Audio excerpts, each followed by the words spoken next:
Hey guys, 70s, 80s, and 90s movies. Lots of tackling of the topic of patriotism. Independence Day is one of those movies. It stuck with me. If you have movies that stuck with you because of patriotism, let us know below in the comments. My name is Gert. This is your favorite movie channel, Retro Movie Palace. And today we tackle 10 things you may or may not know about the movie Independence Day.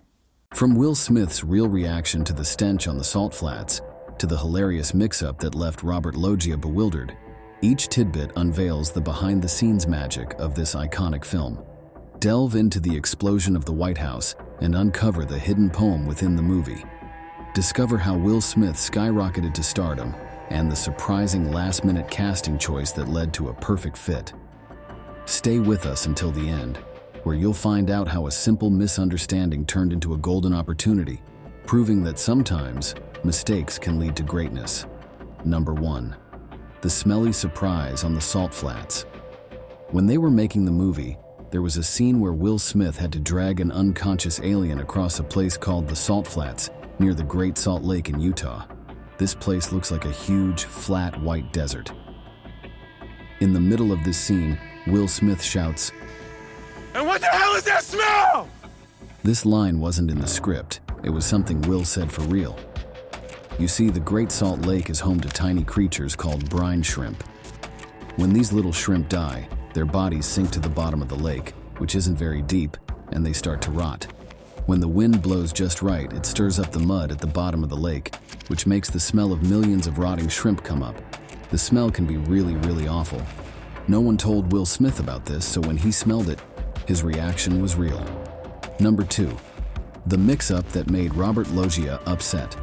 One day, director Roland Emmerich found out that actor Robert Loggia was very upset and didn't want to come out of his trailer.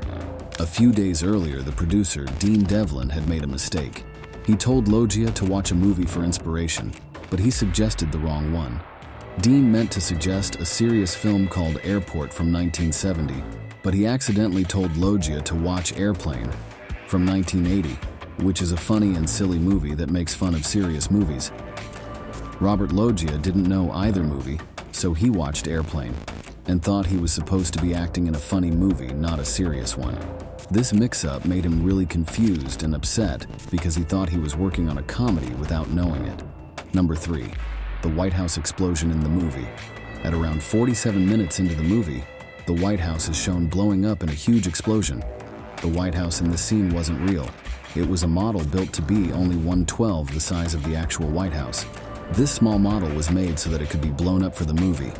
It was also used in another scene when two characters, David and Julius, stopped their car in front of the White House. To make the explosion look really big and slow on film, 9 cameras filmed it at different speeds. This scene was used a lot in the teasers, trailers, and TV commercials for the movie, and is considered one of the most famous shots in the film. It was even on the cover of most VHS tapes of the movie. Number 4. How Independence Day began.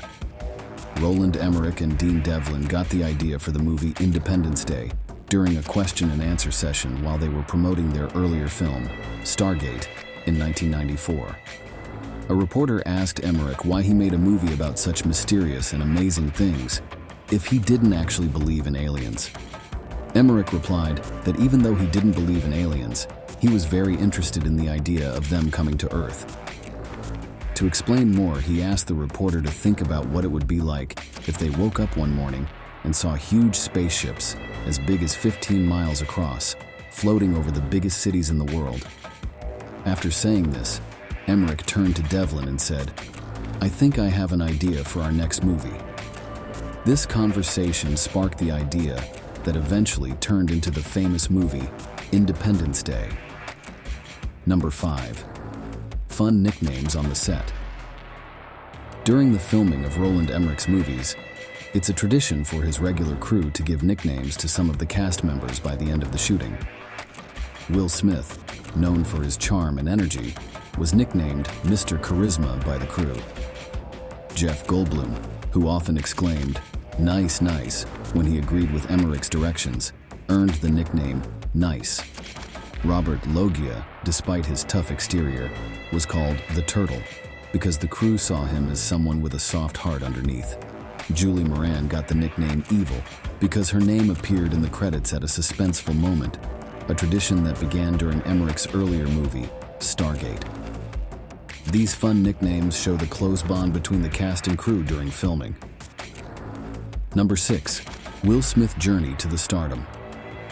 Dean Devlin and Roland Emmerich always wanted an African-American actor to play the role of Stephen Hiller in the movie Independence Day, and they specifically wanted Will Smith for the part after seeing his performance in the movie 6 Degrees of Separation in 1993. Before this, Will Smith was mostly famous for acting in the comedy TV show The Fresh Prince of Bel-Air. Emmerich said that some studio bosses didn't agree with this choice at first, and there was even some racism involved, but he insisted on casting Smith. This decision paid off, as the role in Independence Day launched Will Smith's movie career and turned him into a big movie star almost immediately. Number 7. The Amazing Computer. In the movie Independence Day, the computers in the Area 51 Control Center look really futuristic. Still, they are actually parts of an old IBM computer called the ANFSQ-7 Combat Direction Central, which was built in 1954 to help protect the United States from Soviet bombers. This computer was the largest and heaviest ever made, weighing 6,000 tons and taking up a whole floor of a very strong, bomb-proof building. When these old computers were no longer needed, they were sold for scrap, and filmmakers bought the parts because they looked high-tech, even though they were from the 1950s. Number 8. A hidden poem. In the movie Independence Day, around 1 hour and 16 minutes in, there's a scene where Captain Hiller is talking to General Gray, and behind them, there's a big screen showing a night vision display with lots of numbers and stats scrolling at the bottom. But at one point, instead of numbers, the screen shows a line from a poem by William Wordsworth. The line is, "And now I see with eye serene the very pulse of the machine," which is from a poem called She Was a Phantom of Delight. It's like a little secret message hidden in the movie. Number 9. The President Who Almost Was. Originally, the character of President Whitmore in Independence Day was supposed to be like Richard Nixon, a former president of the United States. The role was meant for Kevin Spacey, who was a friend of Dean Devlin from high school. However, a big boss at Fox didn't think Spacey could become a famous actor, so they changed their plans. They rewrote the character, and Bill Pullman ended up playing President Whitmore instead. It's funny because later on, Kevin Spacey became a really big star, playing an alien in a movie called K-Pax, and even became the president in a TV show called House of Cards. So, things turned out differently than expected. Number 10. A last-minute casting surprise. When actress Ali Walker suddenly couldn't fulfill the role of Connie in Independence Day, the filmmakers had to find someone else. Margaret Collin, who was 37 years old at the time, told a casting assistant that she was actually 22 as a joke, but the assistant believed her and thought she was too young for the role, so he told the producers she wasn't available. When they found out about the misunderstanding, they realized Margaret Collin would be perfect for the part. Less than a day after she was chosen, Collin was already filming scenes in Utah for the movie. Sometimes funny mistakes can lead to big opportunities. Thanks for tuning in to today's video. If you enjoyed what you saw, don't forget to hit the like button and ring the notification bell so you never miss our upcoming videos. Your support means a lot to us. Take care until the next one, and feel free to drop a comment sharing your thoughts. See you soon.